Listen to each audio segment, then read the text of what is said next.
Oficialmente, la Agencia Libre de la NFL 2019 comenzó el pasado miércoles. Muchos movimientos sorprendentes abundaron alrededor de la liga, desde contrataciones hasta intercambios involucrando superestrellas como Odell Beckham Jr, quien saldrá de la NFC East para ir a jugar con los Cleveland Browns. Lo que no fue sorprendente, sin embargo, fue la manera en la que los Dallas Cowboys manejaron los primeros días de la Agencia Libre. Los rumores que comenzaron a rodear a los Cowboys desde que Earl Thomas se acercó a Jason Garrett tras ese partido en Nochebuena del 2017 por fin han llegado a su fin.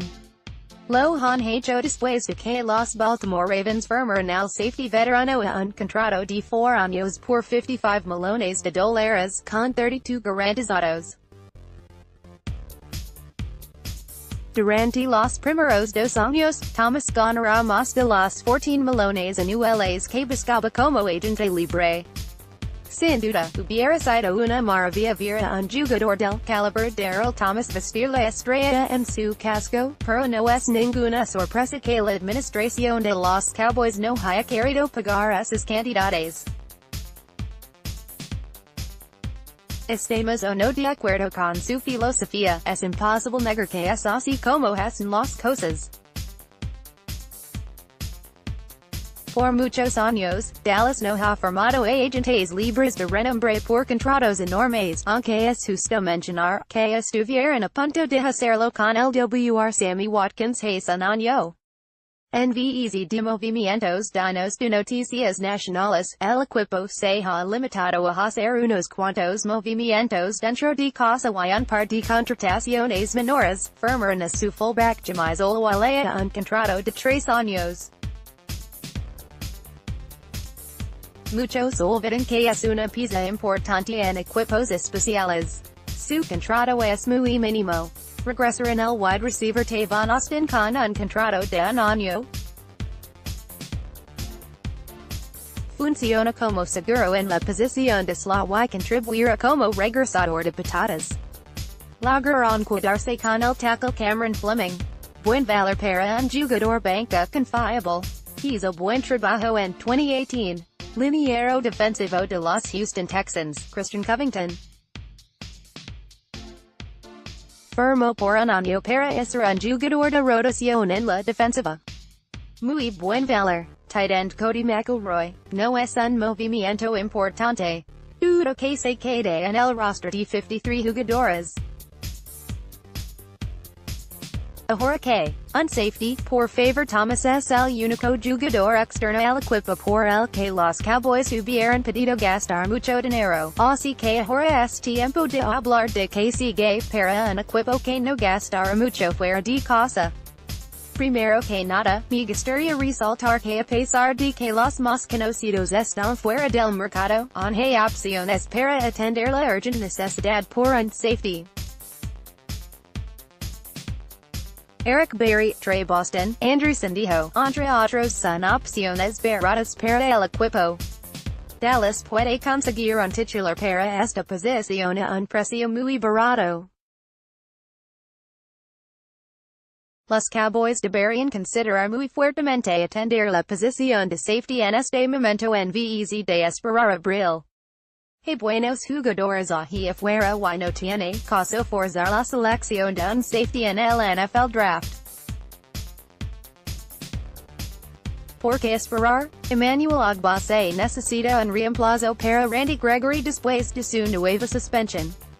Los Cowboys parecían listos con 2 buenos cazacabeces, pero ahora es tiempo de buscar otro. Recientemente, se reportó que los Cleveland Browns buscan un trade por su ala defensiva Emmanuel Ogbah. Ogbah es un jugador que interesó a Stephen Jones y compañía en 2016 antes de que los Browns se lo robaran antes de la selección con la que Jalen Smith llegó a Dallas. Ahora disponible y con un año de contrato, los Cowboys podrían conseguir a Ogbah por medio de un trade. No debe de ser una opción cara. Sa una cuarto una quinta ronda podría ser suficiente para traer este talento a Dallas. No perder de vista lo importante finalmente, volvemos a lo mismo. La prioridad de los Dallas Cowboys debería de estar en casa. Sin embargo, DeMarcus Lawrence permanece en descontento. No tendrá cirugía. Lawrence es uno de los mejores defensivos en la liga y es tiempo de que se le pague como tal. Quizá con la primera oleada de agentes libres terminada podamos ver esta historia concluir con un final feliz. Dallas Cowboys QB Dak Prescott, RB Ezekiel Elliott, Tom Pennington, Getty Images, en la lista de espera de Dak Prescott, quien busca su extensión previo al inicio de temporada. Amari Cooper también podría conseguir su dinero antes de septiembre. San Ezekiel Elliott y Byron Jones los que me atrevería a decir que tendrán que esperar hasta el próximo año para que sea su turno. Por ahora, recordemos que la Agencia Libre comenzó este miércoles y que las contrataciones enormes llaman la atención, pero no siempre funcionan. De hecho, muchas veces no lo hacen. 2019 NFL Free Agency Cowboys. In Spanish, the Dallas Cowboys have been very quiet thus far in free agency, even more quiet than expected. They've sat out the first wave of what they perceive to be overpaid players to allow the second and third tier guys to hopefully fall to them on a discount. The idea is, or at least the idea they sell fans is, that they can't overspend on talented players like Earl Thomas because they need that extra money to take care of their own. The Cowboys' strategy is to draft well, hit on their picks, and re-sign their own free agents when the time comes. When you draft well, you obtain players worthy of long-term contracts. Players who are homegrown and committed to the franchise's direction. This all makes logical sense. But, well, are the Cowboys going to actually take care of their own? If you ask defensive end DeMarcus Lawrence, I doubt that he'd feel very taken care of at the moment. Dallas franchise tagged Lawrence to avoid letting him hit the free market, giving themselves an extended period to negotiate an extension. Lawrence, who played on the tag last season, is looking for a lengthy and expensive extension with the Cowboys. The Cowboys, on the other hand, appear to be looking to nickel and dime him any way that they can. Rather than signing him to an extension worth about $17 million a year last offseason, they elected to make him prove it to them again. Because of injury history and some up-and-down play in the past, the tag made sense. He proved it, though, having one of the best seasons of his career and continuing to excel as one of the top edge players in all of football. Now the market says he's worth much more than $17 million a season, and would get over $20 million on the open market in free agency. He's earned his contract. He's earned that top-tier money. And it's time the Cowboys actually take care of their own, rather than simply saying they will do so. It's still early in the process, there is no doubt, but this is off to somewhat of an ugly start. If a player's Twitter likes an NFL insider rumors are any indication, I readily admit they might not be. Lawrence and the Cowboys are further away than fans would hope for. We have about 6 months before a meaningful game is played, and a Lawrence extension still remains likely prior to Week 1. But despite what Cowboys media and fans want to say and believe, sometimes the national guys do get it right. And those national guys are wondering if Lawrence and the Cowboys are in for an ugly summer, with holdouts and infighting rather than good faith negotiations. For the sake of the Dallas Cowboys, I hope this is not the case. Luckily, I do think they will get an extension done, and DeMarcus Lawrence will have a long-term deal with the Cowboys before September. But if this is botched as badly as the early signs point to it being, Dallas' whole free agency philosophy could fall on its face. Upsetting their defensive leader, and one of the best players on their team, would do serious damage to the loyalty and commitment players feel with the franchise. Because if you're a player on the team and seeing the front office have trouble taking care of DeMarcus Lawrence, what are you supposed to expect when your contract is up?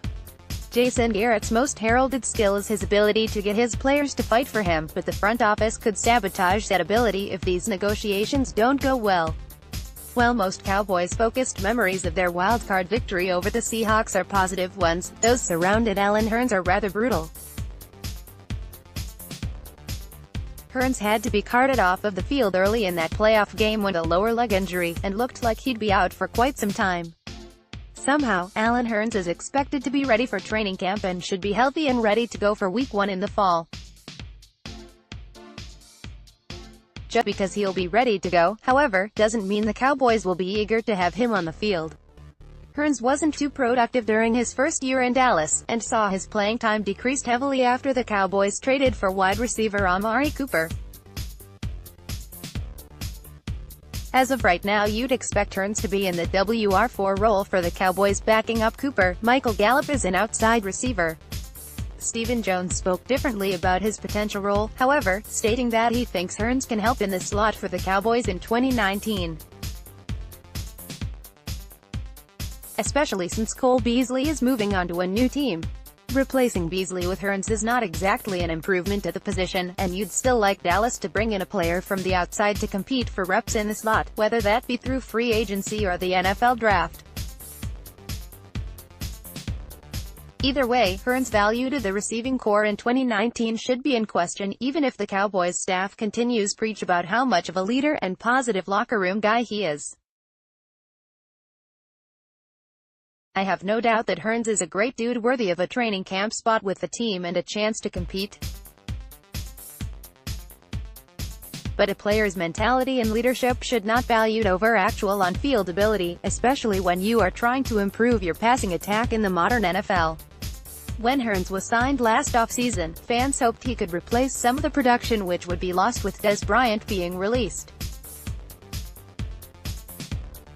In Jacksonville there were examples of him filling that Dez-like role, but nothing he did with Dallas in 2018 should give you confidence he can do so going forward.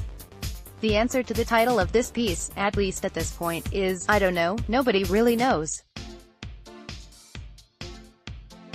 The Cowboys like Hurns enough to pick up his option for 2019, but I'd be shocked if they came away from the draft without a player who could serve as a direct replacement with a higher talent ceiling.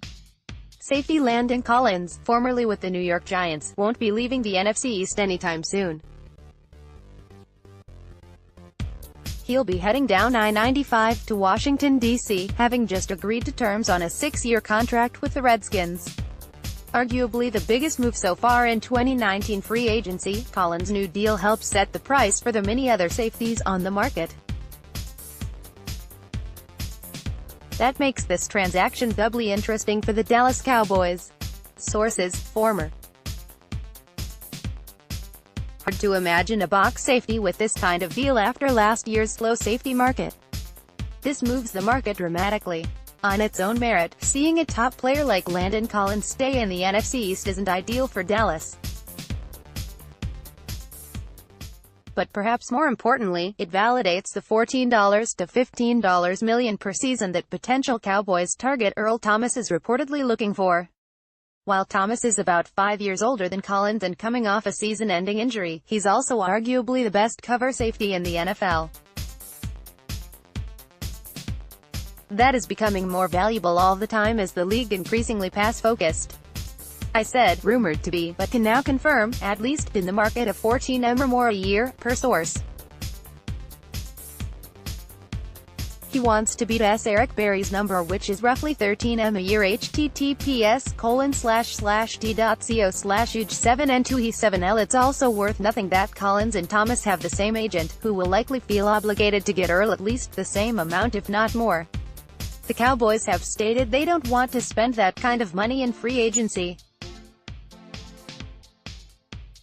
However, upgrading the safety position is one of the clearest ways that they can improve their defense from last season.